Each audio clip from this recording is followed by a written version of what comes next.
வாங்க இன்றைக்கி வத்த குழம்பு எப்படி இருக்குன்னு பார்க்கலாம். அதுக்கு கொத்தமல்லி 3 ஸ்பூன் எடுத்துருக்கோம். வெந்தயம், அரிசி, ஜீரகம், மிளகு, உளுந்து, கடலைப்பருப்பு, துவரம்பருப்புலாம் ஒவ்வொரு ஸ்பூன் எடுத்துருக்கோம். ஒரு 4 வரமிளகாய் எடுத்துருக்கோம். பூண்டு, சின்ன வெங்காயம், தக்காளி சேர்த்து இதை நல்லா வதக்கி ஓரமாக ஆற வச்சுக்கலாம். அப்புறம் எண்ணெய் ஊற்றி சுண்டவத்தில் வறுத்து ஓரமாக எடுத்துக்கலாம். இதில் வந்து அதே எண்ணெயில் வரமிளகாய், கருவேப்பிலை, பூண்டு, வெங்காயம் நல்லா வதக்கி எடுத்துகிட்டு கரைச்சி வச்சுருக்க புளியை சேர்த்திக்கலாம்.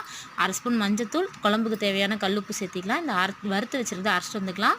1/2 ஸ்பூன் மிளகாத்தூள் சேர்த்தி குழம்பு கொதிக்க விடலாம். இப்போ அரைச்சி வச்சுருக்கிறத வந்து ஊற்றிக்கலாம். தேவையான அளவு தண்ணி சேர்த்திக்கலாம். குழம்பு கொதித்து வரும்போது 2 ஸ்பூன் வெல்லம் சேர்த்திக்கலாம். அப்புறம் வறுத்து வச்சுருக்க சுண்டவத்தில் சேர்த்து கொதிக்க விடலாம். இப்போ குழம்புக்கு தாளிச்சிக்கலாம். எண்ணெய், கடுகு, ஜீரகம், வெந்தயம், கட்டி பெருங்காயம், கருவேப்பிலை, வரமிளகாய் சேர்த்து தாளிச்சிக்கலாம். இந்த தாளிச்சதை எடுத்து குழம்புல கொட்டிக்கலாம். வெல்லம் சேர்த்தும்போது வத்த குழம்பு ரொம்ப டேஸ்ட்டாக இருக்கும். நீங்களும் செஞ்சு பாருங்கள்.